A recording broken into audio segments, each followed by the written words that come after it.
Sikkhapadam samadhyami.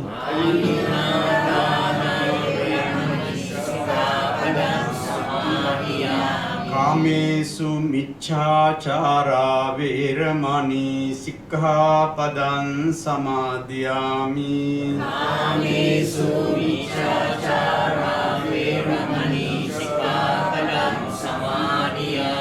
Musāvādā veramani sikkhapadam samadhyami. Musāvādā veramani sikkhapadam samadhyami. Suramēraya majjapamā daṭṭhāna veramani sikkhapadam samadhyami.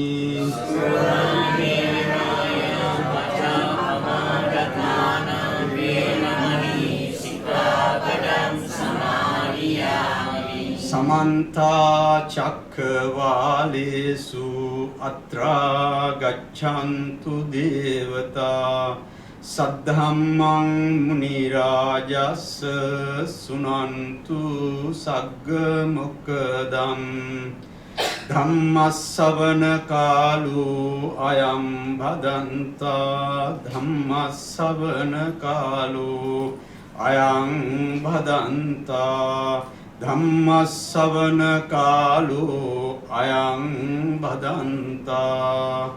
Namo tassa bhagavato arahato samma sambuddhassa. Namo tassa bhagavato arahato samma sambuddhassa. Namo tassa bhagavato arahato samma sambuddhassa. Chiranjeeva Mahavira Kappatittang Mahamuni Sabba Lokasa Atthaya Bhavasu Ajaramaru. Friends in Dhamma,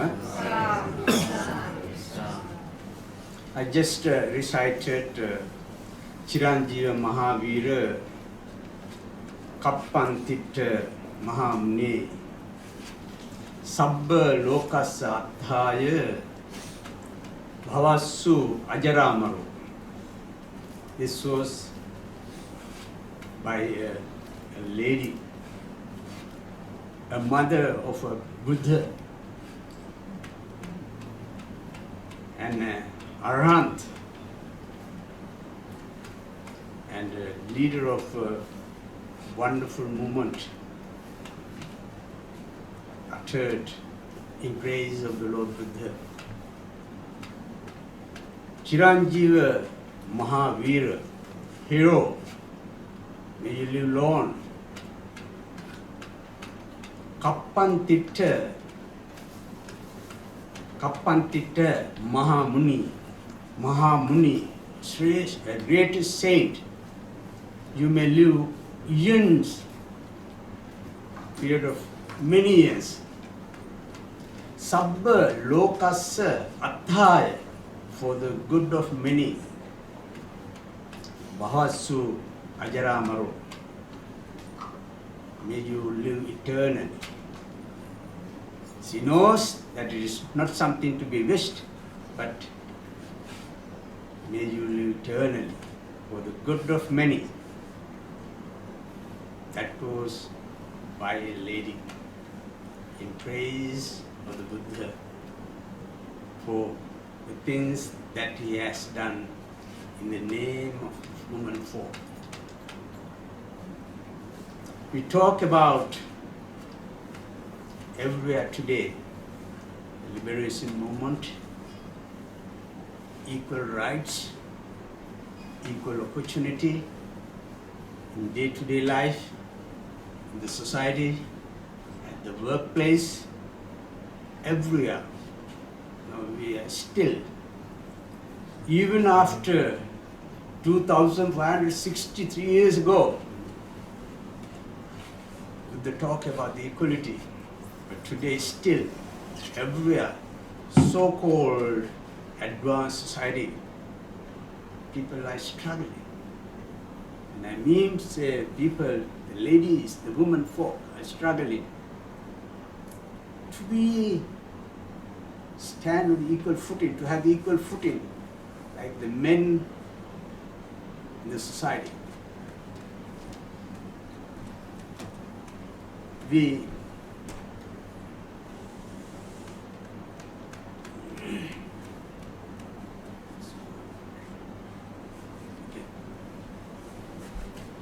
So, here we talk about a lady, not an ordinary lady. Even in her social life, she was not an ordinary lady. The wife of a king, the mother of a Buddha,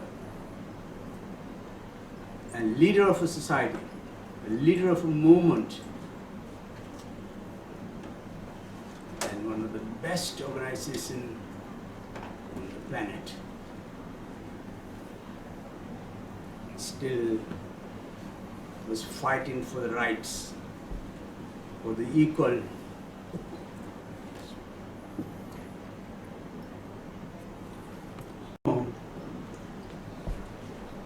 For what reasons she was fighting?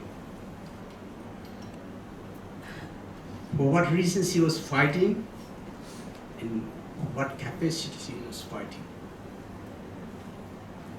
Now we talk about Maha Prajapati Gautami, the lady who said that Chiranjeev, Mahavira, hero, live long, Bhavassu Ajaramaru, may you live eternally, telling the Buddha just before her passing away. She wanted to pay respect. And these were the words that came out of her mouth spontaneously in praise of the Buddha for the things the Buddha has done. When we talk about the female ordination for which she fought, for which she organized lots of women folks to join her and march towards Buddha to propose the female ordination. And it was not the first time that the females were ordained, but before that, Buddha's contemporary was Nigantanatha Putra, another name of Vardhamana Mahavira or Jain Mahavira. He had established the ordination. Even today you will find the Mahavira sect monks, but they're different. They don't wear clothes, simply naked. So the ladies were ordained, and they were large in numbers. At the time of the Buddha, there were about 14,000 as recorded in the books. Monks, ascetics were there, but there were 36,000 female ascetics were there. So we see that there has been always an interest in the part of the woman, there always a faith in the spiritual path than men. Even at the time of the Buddha in Mahavira sect, it was very popular. But there are some strict rules that they had to abide by, which was quite difficult for ladies to accept. But still, because of the interest, their desire for this spiritual quest, they were there. When Mahaprajapati Gautami first wanted to request the Buddha, but she didn't approach the Buddha for requesting it. But she had always backing of Venerable Ananda. So she compelled Venerable Ananda to approach Buddha and propose this idea of female ordination. At first, the Buddha, the decline. Simply Buddha did not want to talk. In today's word, if you want to say, forget Ananda. The flatly rejected idea of. But Prajapati Gautami, who did not give up,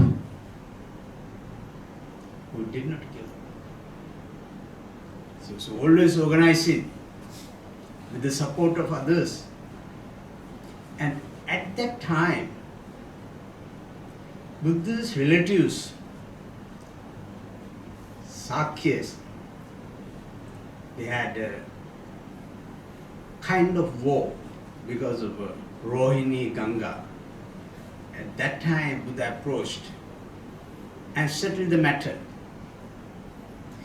In recognizing of Buddha's contribution for settling this matter, the two sides, the kings, Sakya Kosala, both sides agreed that we will send 500 soldiers from our side so that the Buddha can ordain them. In gratitude to the Buddha. Sakya also said, okay, we will also send 250. So in total 500 got ordained. And these were married people. So what happened? The ladies, widows, 500 widows. They approached, they tried their best to convince their husbands to come back, give up. But they failed. So they approached Maha Prajapati Gautami. That's how very often you have heard the 500 ladies together with 500 ladies. But simply many people thought, oh, it is just a number, it cannot be. The 500, this is 500. 250 from Sakyas, 250 from Kosalans. Yes, widows. So 500, with those 500, Prajapati Gautami approached. She was royal, but many people, even the kings, provided the accommodation and transport.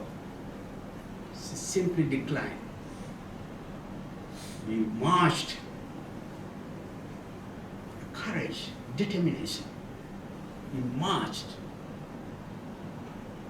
sometimes bleeding, barefoot, not proper food, and approached the Buddha.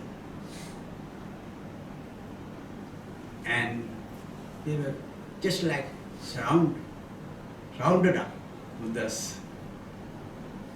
And they were waiting. Venerable Ananda informed Buddha that these ladies are there. Maha Prajapati Gautami is there. For what? They are seeking the permission to get the ordination. No, Ananda, I want.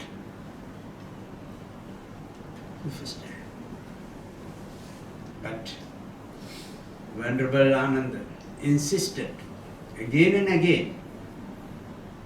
Venerable Buddha, he talked to Buddha, Mahavira, or Buddha, this is Sister Mother. She suckled and breastfed you. Your mother. It is in gratitude. We should honor her request. Buddha again is asking, your mother was not there, she was there. She breastfed you. And is it right for? Venerable Ananda was able to convince the Buddha. The Buddha said, if it is so, these ladies have to accept 8 rules, we call 8 Garudharma. In that case, Venerable Ananda immediately passed the message to the Prajapati Gautami. She immediately accepted. That is the beginning of a wonderful organization. A wonderful organization. From that onwards, what happened? They simply said, "Hey Gautami, Bhikkhuni." That is a form of ordination. Only Buddhists can do it. Once they call, "Hey Bhikkhuni," that means she is Bhikkhuni already. That was the first ordination. And there, when Prajapati Gautami started her movement, all those at called Nigantanatha's center, there were about 30,000 plus ladies, ascetics. They all decided to leave the place and join the Buddha because it's strict rules. According to the Hindu tradition, I have gone to see the Mahavira's disciples, Jain, they are still there. But in modern days, we cannot walk with them. Fully naked. But sometimes people invite, like people invite monks, they invite people. So line of people come in naked. So it is difficult for us as we are not used to it. But these people, young kids, young boys, girls, they invite families. Here a line of people come in fully naked. And they see the people offer dana, worship, and do that. So that was a type of ordination that Mahavir had. Those ladies, ascetics, they preferred the method, the system, the order of the Buddhist nuns in Buddhist doctrine. So simply they slowly left. Immediately, the Mahapajapati's organization, it became a forceful organization. A forceful organization. It became also a kind of challenge. The monks, it was not growing faster like that of the women. The nuns, and who were the nuns who joined? The princes, queens, rich women, and sometimes servants, sometimes prostitutes. All they joined Buddha's organization, Mahapajapati's organization. And they became quite versed in the Dhamma, well versed in the Dhamma, and spreading the Dhamma, and conducting what we call today retreats, and going from house to house, village to village. An extremely active force.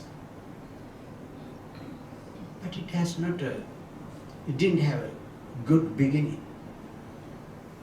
Buddha, at the first time when he refused to give the ordination for the females, at the request of Venerable Ananda's insistence, the first woman after Prajapati Gautami, those first few nuns, after ordination they went to the forest.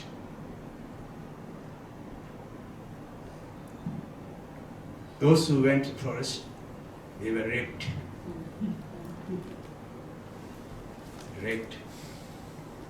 And then monks informed the Buddha.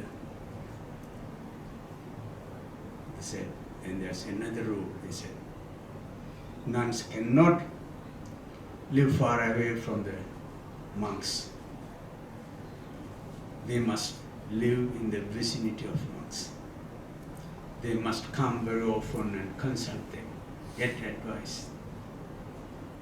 Because this is one reason why Buddha refused to give the ordination for the women folks because of the safety.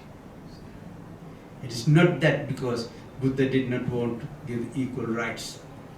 No, it was the safety.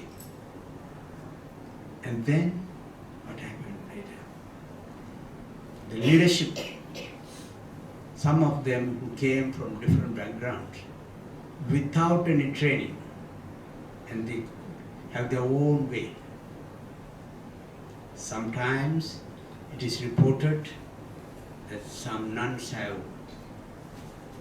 insulted monks like Venerable Maha. This is because of no training, without any background, simply because they heard the word of the Buddha who is teaching the salvation, they joined. So for that reason, they again said they need to be trained. They need to be trained. So rules one by one the Buddha promulgated. This ordination we call it is something very easy, and ordination we call that it is equal rights for the woman. That has nothing to do with this.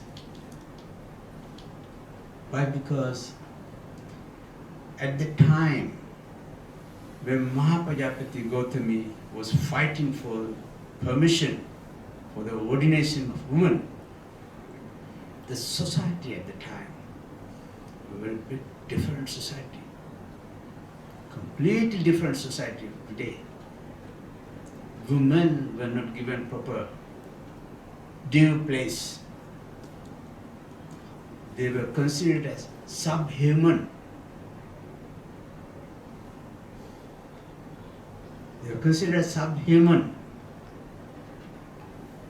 At the time of the Buddha, the Manu, the lawmaker, what you call the constitution writer, this he has written, women should not be equal. They must not be treated equally. They are inferior. And some poets also supported by this kind of law, what they say, Srungi Nancha, Sanskrit, Sundri Nancha, Nadi Nancha, Nakinan Sastrapaninam, Viswaso, Naiva Kartavya, Istrisu, Rajapulisucha.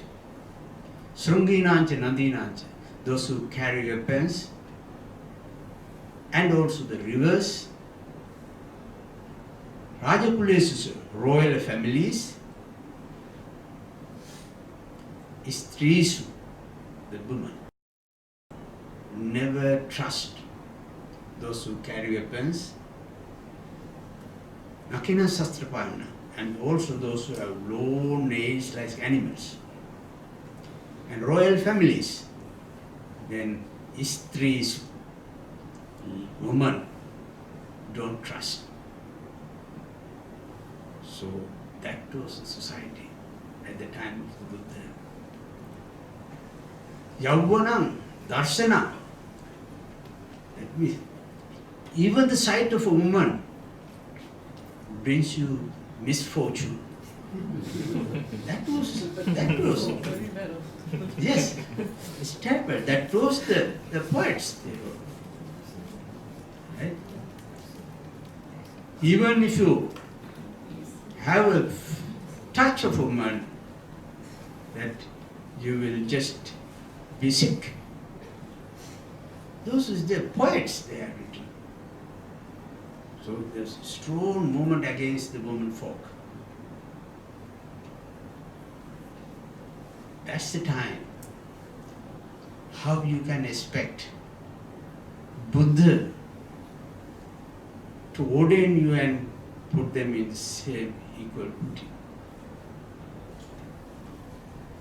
Buddha was the only teacher, even up to this day, religious leader who encouraged women. and who get the right place, equal opportunities, equal place. And not only that, he one time very often said, ladies are sometimes superior than men. All the time encouraged and gave the ordination. And like other religions in Hinduism or Jainism, women cannot attain the higher levels because she is a woman. This one, no. You can attain whatever the spiritual position if you practice my teaching. It is not necessary for men, it's for all human beings. So there is no something like that. This part is for women, this part is for men. No. Equal status was given by Buddha. That's the reason that Maha Prajapati goes to me. In what time? Chiranjiva, Mahavira, a great hero, Kappantita Mahamuni, a great ascetic, may live millions and millions of years. Loka Sattaya, for the good of many. Bhavasu Ajaramaru. Eternal. We know that this is Arhat. You cannot expect anyone to be eternal. But she's saying, because in veneration, this is the Buddha's teaching. It's the only teaching in the world that gave the highest position to the woman. Highest position to the woman.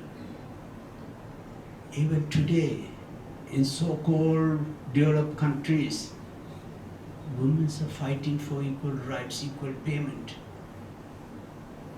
I saw just a Viber message I received from somebody in Malaysia. A priest delivering a speech saying, you must enjoy your slave wife. Wife is a slave created by the God to you, the maid. Just only a few days ago I saw an invited priest from another country is coming here and delivering that type of thing. So there's a long way still for the women folks to fight for rights. The long way. Therefore, it is the prime duty of all women folks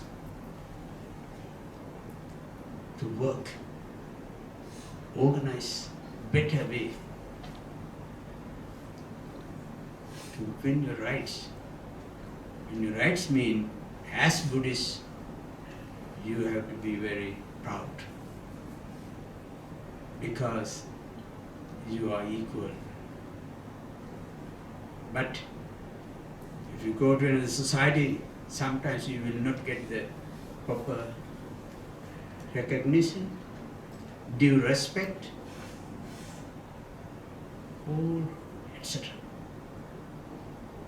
So we need today pay our attention what the Buddha has given us, the privilege.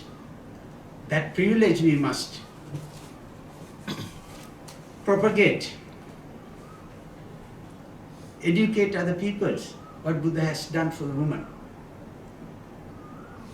One writer in England, Francis Story, you must have heard of him. In his article, what Buddhism has done for women. He starts says, those who live in Buddhist countries will never understand what Buddhism has done for women because they have never seen it. If you grow up here in this country, in Europe, in the West, then you will see, understand it well, what Buddhism has done for women. This is what our duty is going to be. We must give the proper place to the rest of the world, women folk. Maha Goswami movement is still alive. We need to carry that message. Maha Goswami gave up everything. She could remain as a royal at its royal palace, but she wanted to serve the woman folk. Princess Yasodhara, when Siddhartha left, she was wearing simply plain clothes, gave up ornaments, makes up, and she simply living ascetic, female ascetic at home.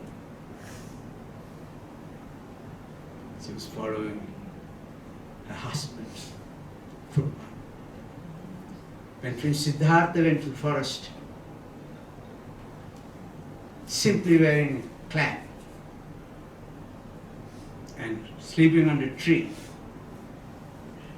Yasodhara was sleeping on the ground, on the floor, not in the bed, even the royal palace, because in honor of her husband. Therefore, some people like Charles Eliot, the writer, says the beginning of the female ordination started with Yasodhara. It was simply just his opinion, but in fact, it started with the Mahapajapati Gautam. Now today, there is a great demand all over the world to give the rise to this movement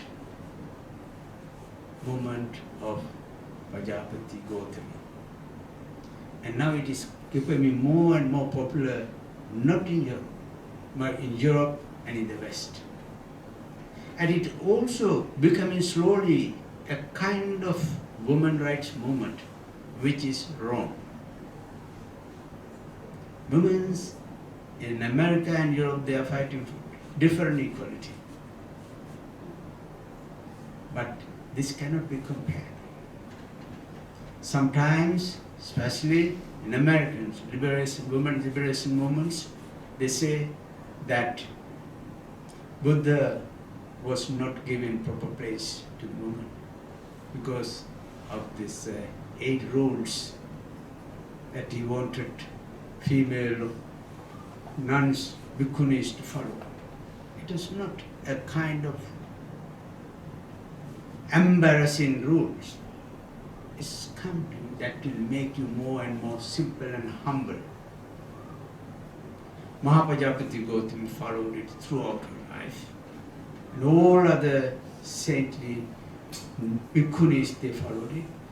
But when it goes to the hands of the Westerners, they always talk about what is equality, but they misinterpret. But we have a lot to do to popularize this ordination of women, because there have been a lot of remarkable work. At the time of Buddha, there were principal attendants, male attendants, but also there were principal attendants, female attendants. Bhattacharya, Kulavanna, the great disciples They were great masters, and also they were able to expound Dhamma in sometimes better than monks. So Buddha has given sometimes better place to women or Bhikkhunis than monks, because they were better qualified than monks. This is something unique. Something unique because Buddha was always encouraging to give the right place, proper place to those who qualify for it. Doesn't matter whether it's a man, doesn't matter whether it's a woman. If she or he is qualified, he should be given that place. And this is why those who know what Buddha has done for women, they will die for him. Even Maha Gautami, on many different occasions, she has been saying, "Oh hero, you released me. You released many people like me, and we pay you homage for many days to come, many years to come, many years to come, in appreciation of the service done by Buddha for the woman folk." Why it is very important? Because there is no somebody that was appointed by Buddha to be the leader of this moment. Those who understood the importance of the Dhamma, importance of the moment, sometimes they left the king.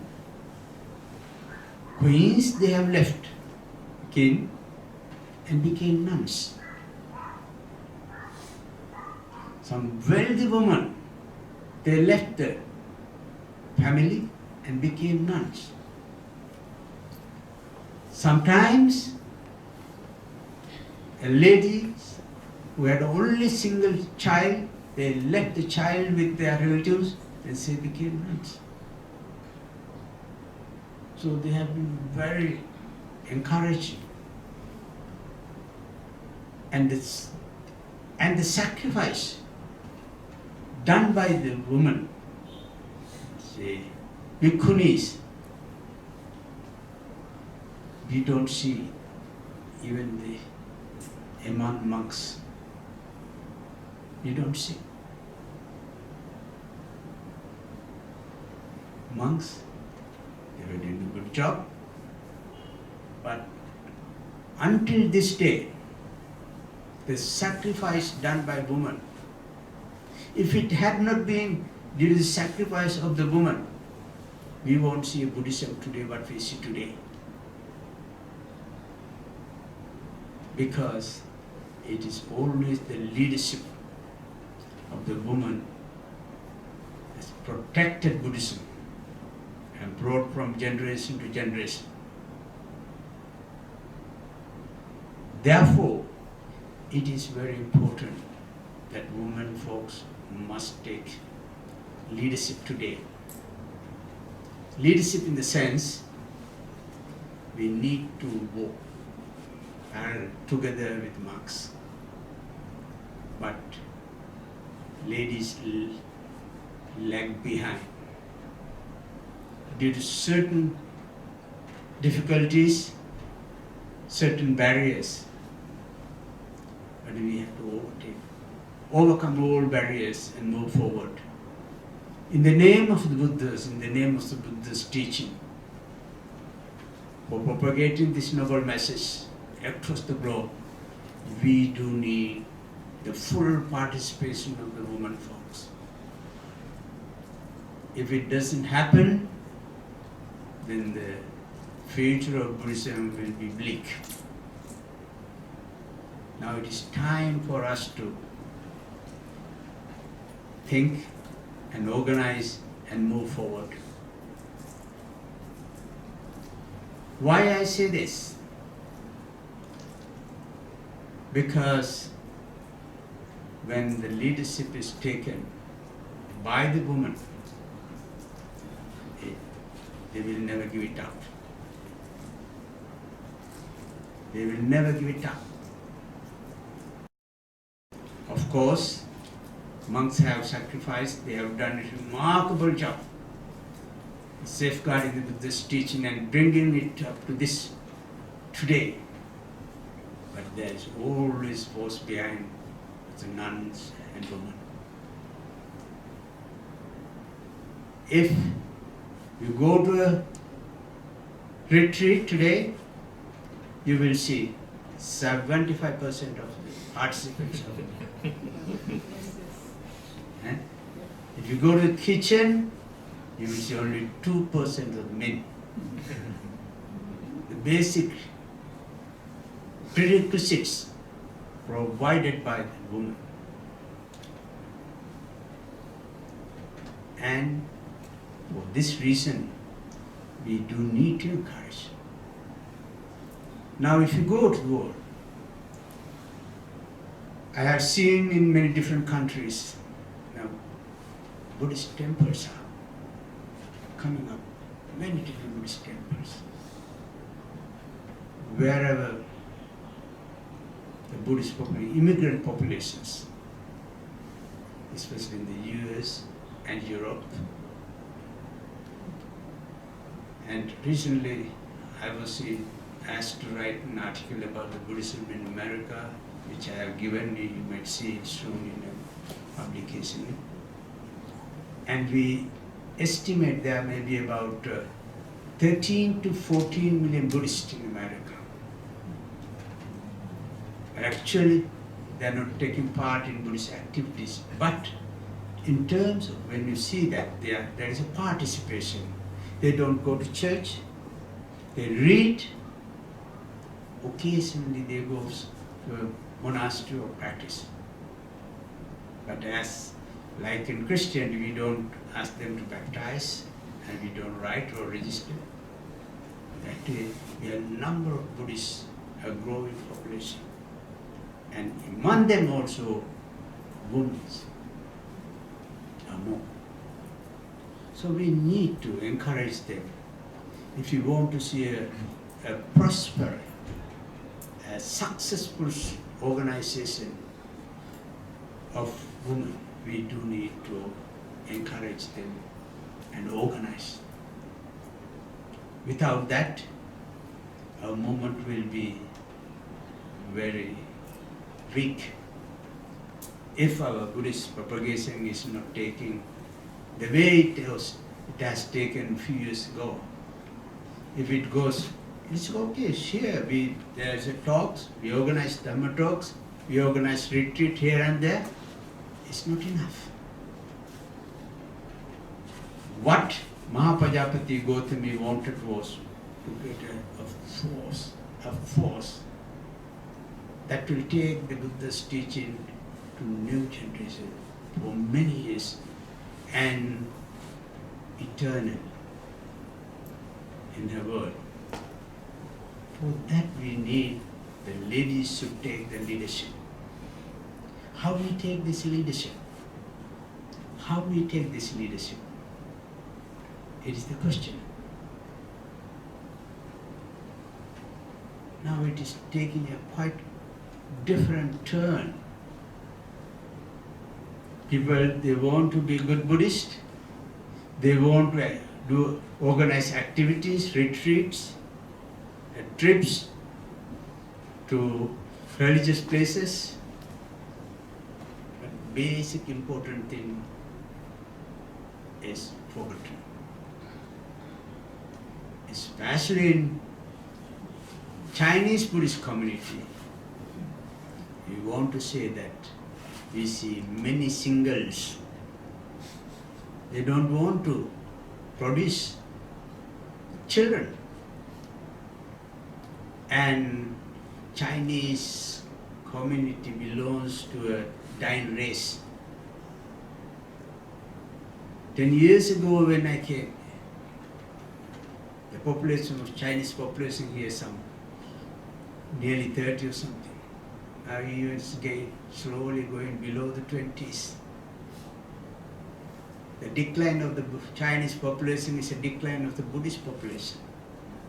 Sad news for the Buddhists and Buddha. So it is our appeal is, don't remain single. Produce some children.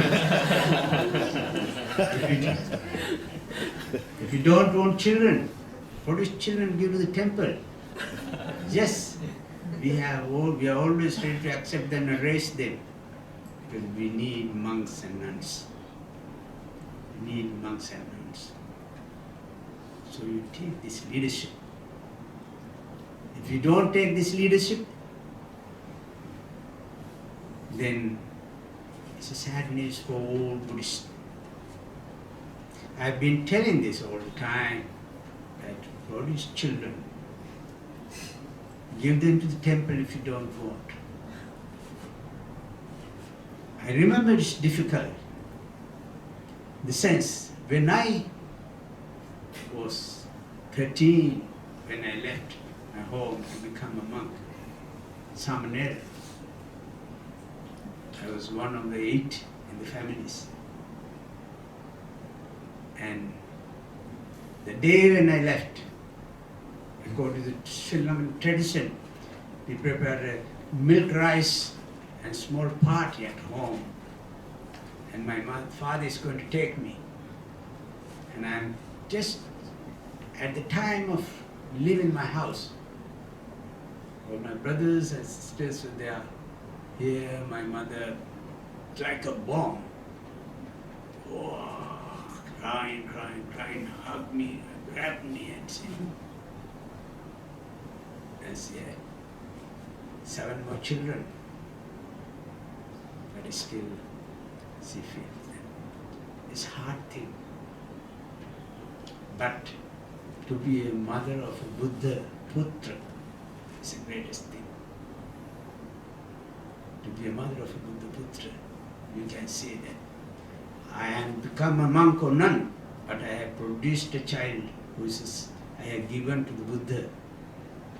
How many of you are able to say that?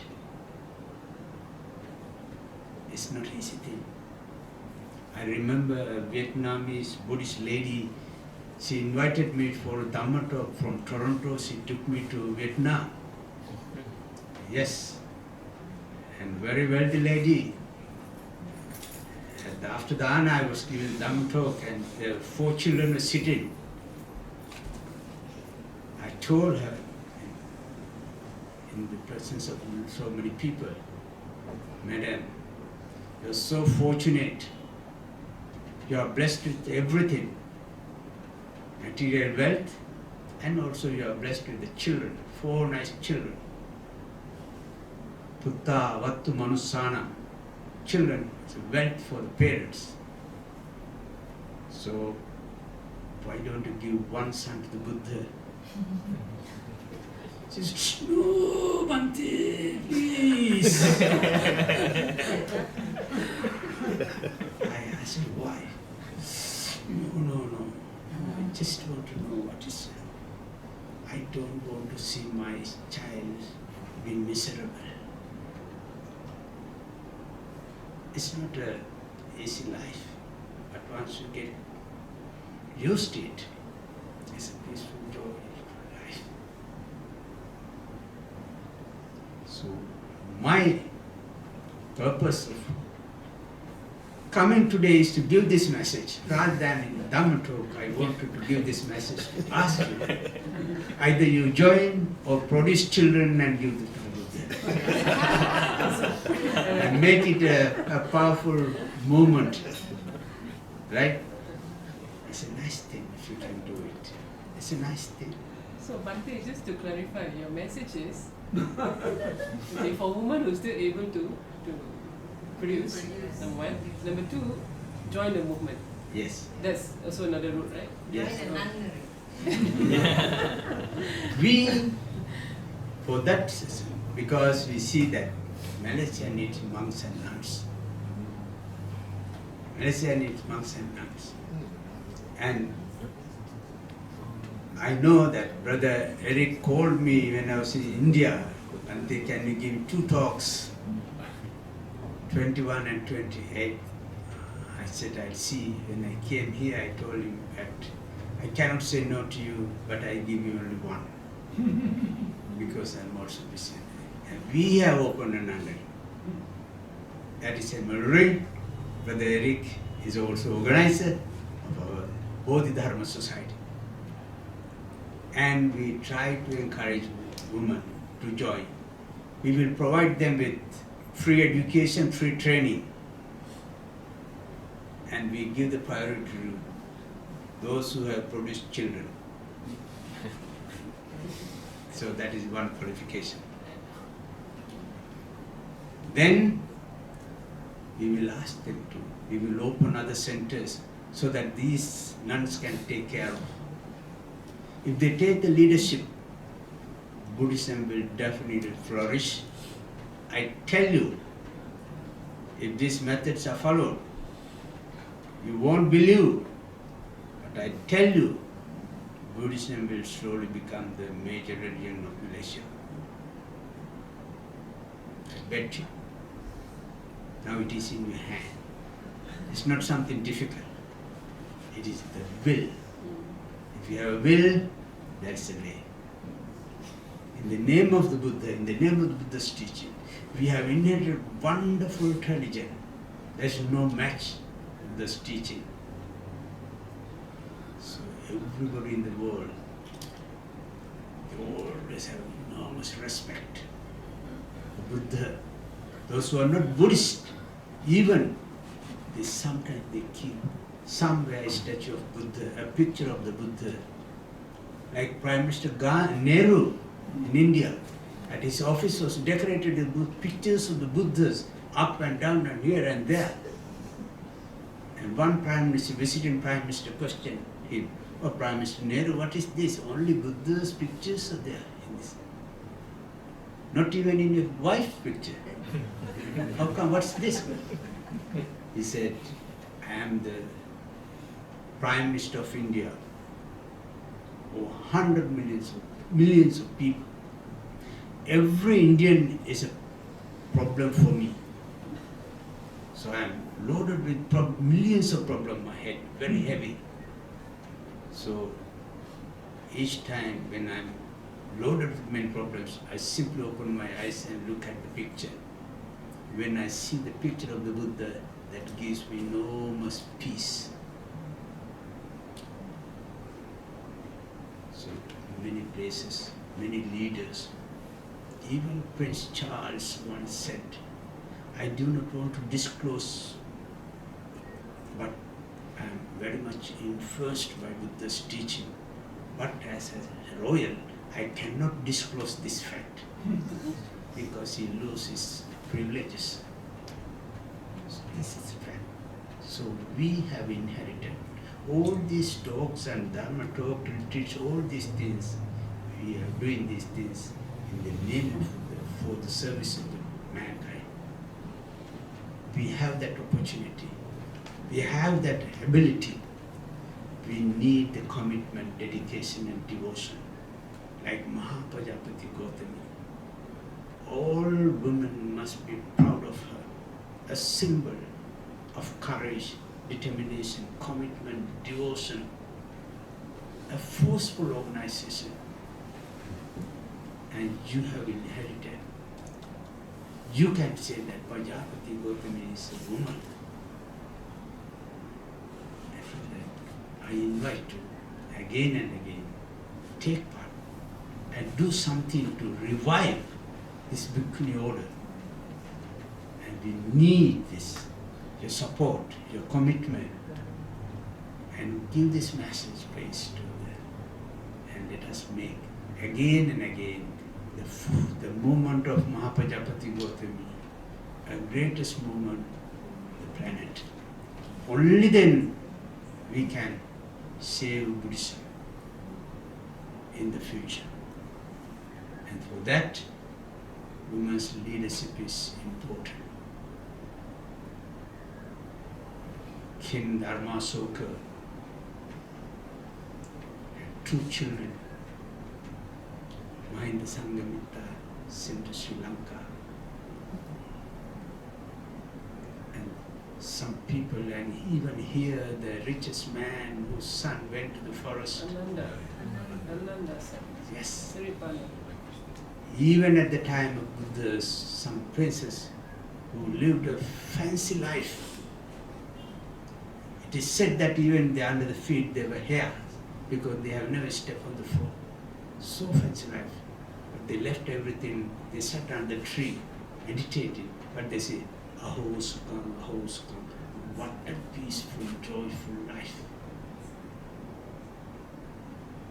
We are fortunate that we have inherited that. Let us share this Dhamma with others.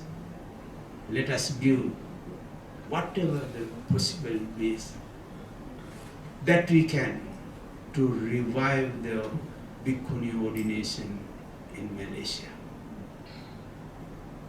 And I think it is the message I want to give. I want to talk to you, but it is 11:15. I was told to talk only up to 11. It's 15 minutes late, so I took 15 minutes more. Thank you.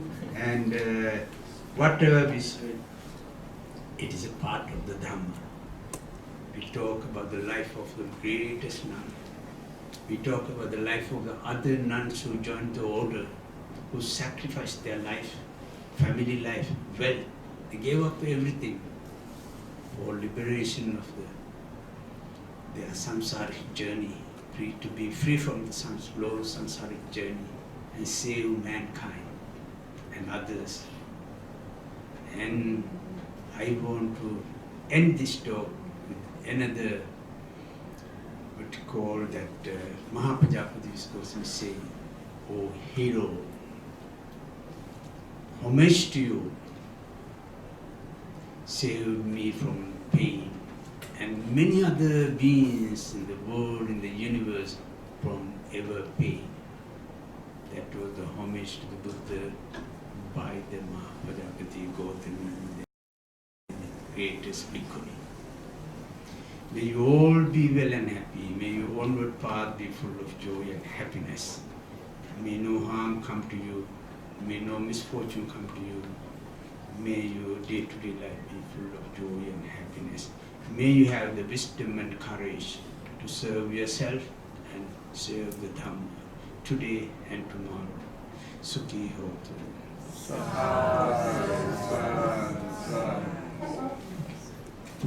Our highest thanks to Professor Bhante Seevali for the very excellent Dhamma sharing today. Any questions, brothers and sisters? Yes, I want a question, please.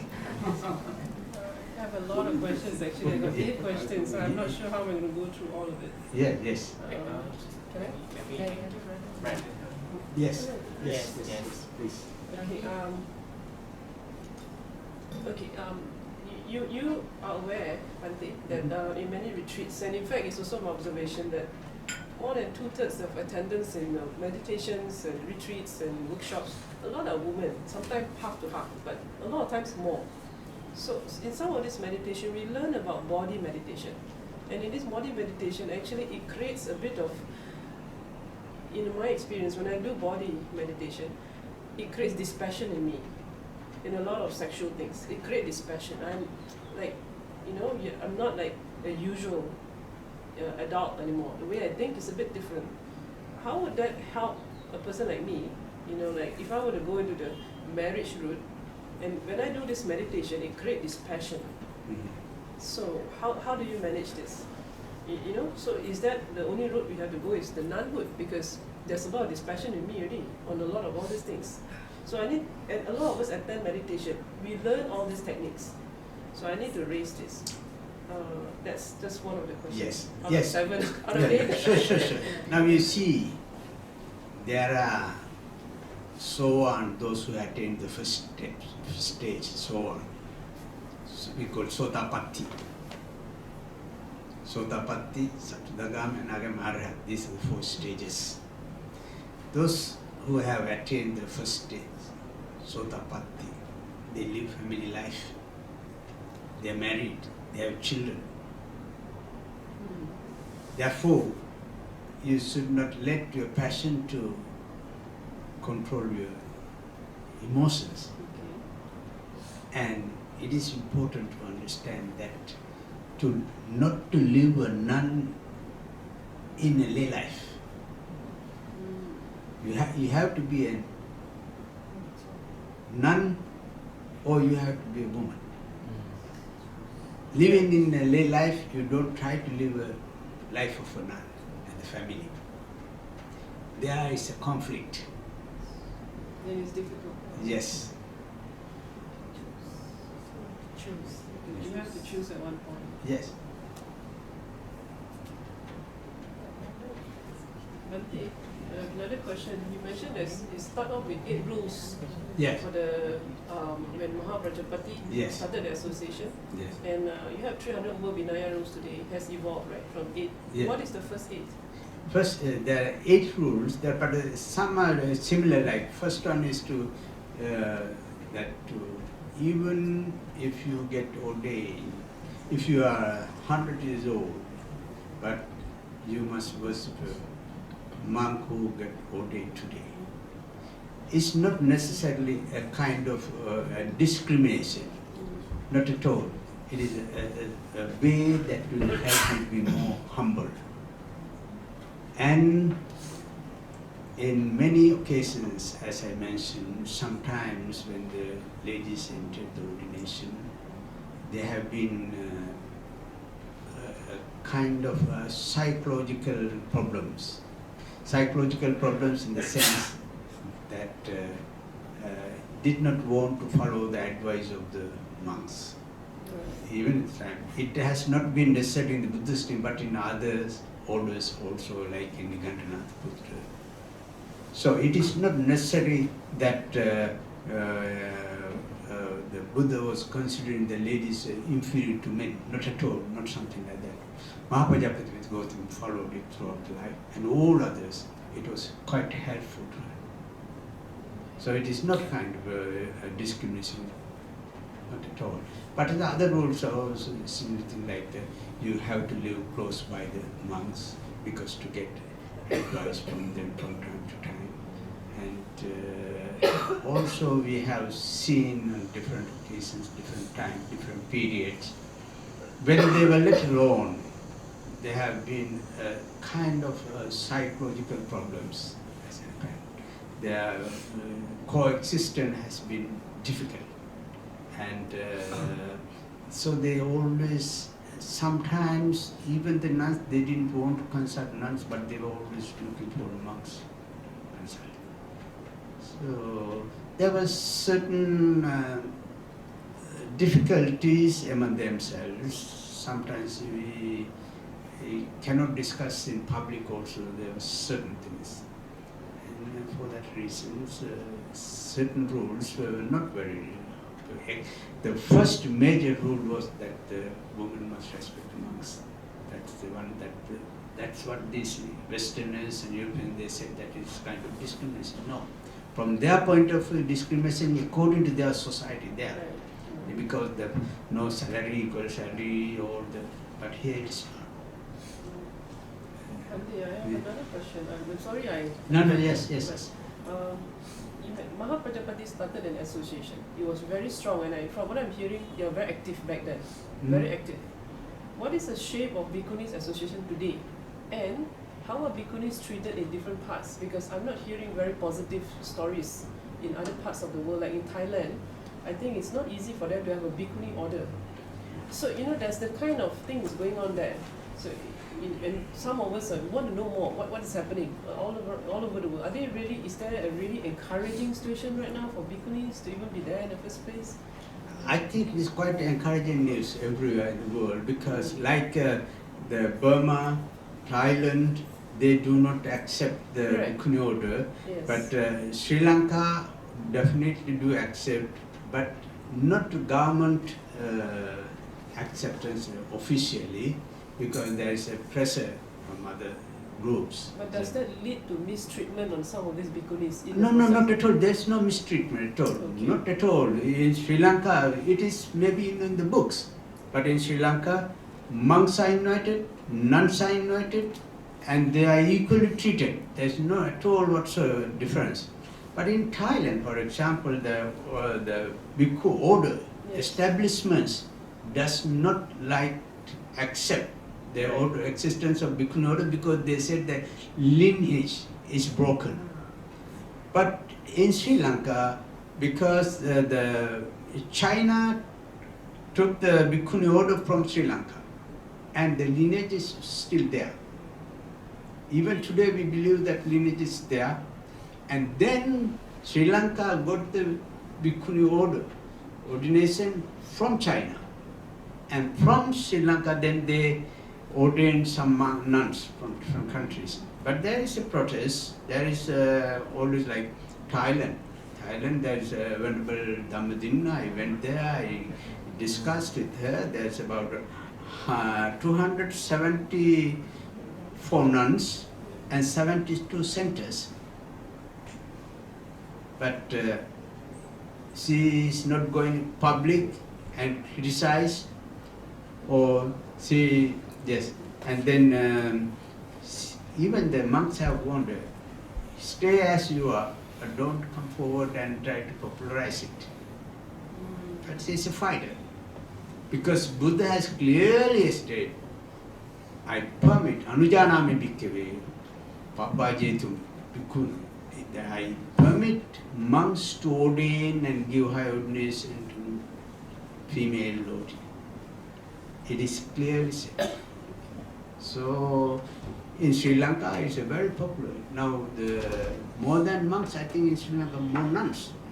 And some rural areas, they are taking care of, they are attending, they are conducting retreats, they are delivering sermons and attending day-to-day activities. And some are very educated.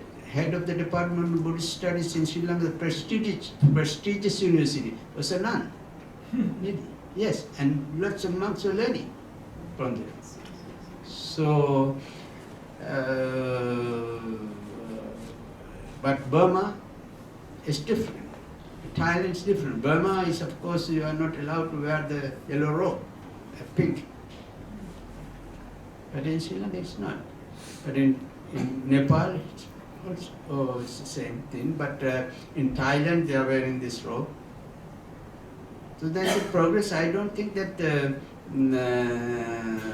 there is any evidence that it is curbed their progress. No, everybody is supporting. And if there is anything, who knows? We cannot read sometimes minds. But we must take the leadership.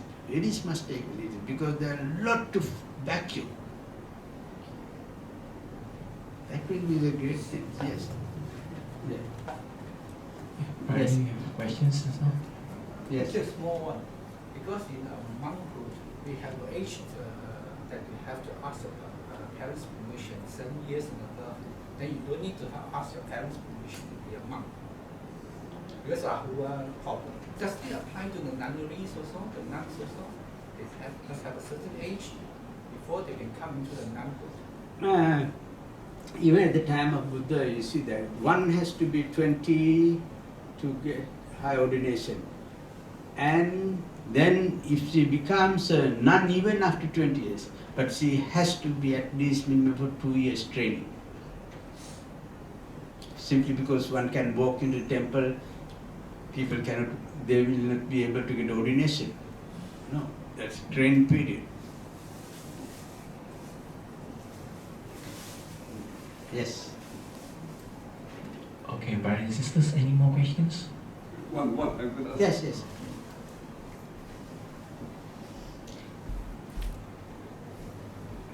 Bhante, is it true that ladies cannot become a Sambuddha? Is it due to the cosmic nature or what? You asked me this question several times. I remember you. Yes. Oh, that is a good question though. I also answered last time. There are 3 types of Buddha, Pacceka Buddha, Samma Sambuddha. So, only difference between Buddha and Samma Sambuddha is simply because he Invented means he found that he was the first to find the truth. That's a difference. Otherwise, there's no difference. But of course, with the attainment of enlightenment, he can develop abhinyas and other qualities. But otherwise, the level of the 10 samyojanas, fetters, these 10 fetters, when you eliminate those 10 fetters, you are enlightened. So all those who have enlightened, they are called Buddha. But Samma Sambuddha is the one who first invented this. So in your case, woman cannot be a Samma Sambuddha because we have never heard. It is just like a natural thing, sometimes cosmic order sometimes. Because if someone asks, why my wife can be pregnant, why I cannot be pregnant? Husband can ask this question. This has nothing to do with the equality or anything. It's a natural law sometimes. Niyama dharma we call, order of the nature. So it is. So this is what we have not seen the Buddha has become. But attainment, enlightenment, Buddhahood is possible for women.